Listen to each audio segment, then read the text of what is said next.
Close your eyes and imagine the gentle sound of waves touching the ancient shore of Egypt.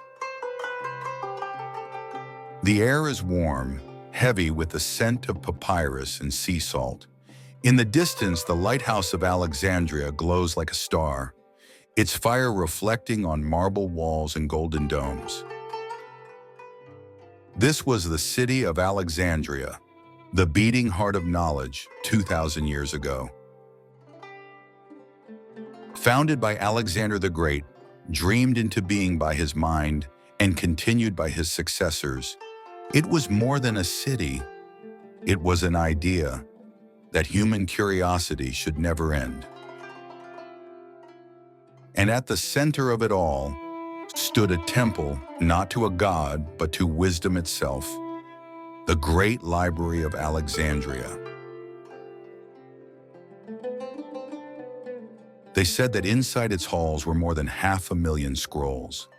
Every ship entering the harbor was searched, not for gold, not for weapons, but for words.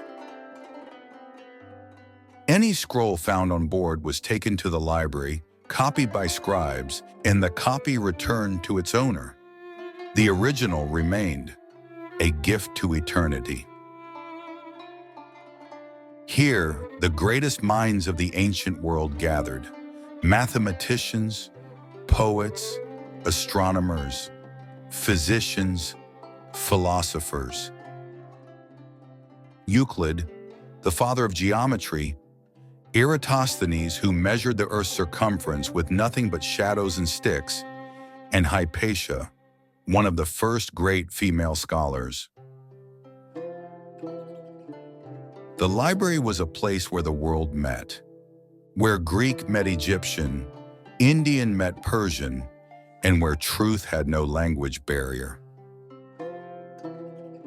But dreams that burn bright are also fragile. The year is 48 B.C.E. Julius Caesar stands on the shores of Egypt, locked in civil war. The young Queen Cleopatra seeks his alliance. Caesar orders his ships to be set ablaze, a desperate act to block his enemy's fleet. The fire spreads from the docks to the warehouses, and then to the city itself. Smoke rises over the Library of Alexandria. Some say the flames licked its outer walls. Others claim the scrolls inside, centuries of human thought, turned to ash that night. Caesar's men wrote of the fire, of the chaos, but none could count the losses. The truth, like the smoke that night, has drifted away. The library, if not fully destroyed, was wounded, yet Alexandria refused to die. Scholars rebuilt. They copied again. They gathered again. The city once more became a beacon, its lighthouse guiding not only ships, but also minds. But centuries pass quietly, and empires shift like sand. Rome takes Egypt. The old ways begin to fade. The thirst for wisdom gives way to the hunger for power, and slowly the light of the library begins to dim. By the 3rd century CE, the Roman Empire is vast and fragile. Religion stirs, new faiths rise, old temples fall. In the heart of Alexandria stands the Serapeum, once a sister library, now a symbol of ancient gods. The scrolls that remain are seen by some not as treasures, but as temptations. Knowledge becomes dangerous because knowledge makes men question,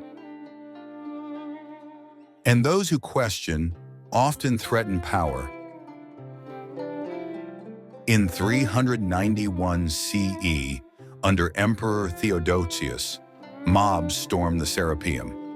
The pagan statues are shattered, the scrolls scattered, burned, or lost. The last echoes of the ancient library fade into smoke once more. But not all light was gone. In the early 5th century, a woman named Hypatia walked the streets of Alexandria. She was a philosopher, a mathematician, an astronomer, the daughter of Theon, one of the last scholars of the library. Her classroom was the city itself. Her students came from every corner of the Mediterranean. They listened to her speak of logic, of numbers, of the motion of the stars. She believed that truth was not bound to temples nor books, but to the mind that seeks it. But her brilliance threatened those who live by fear.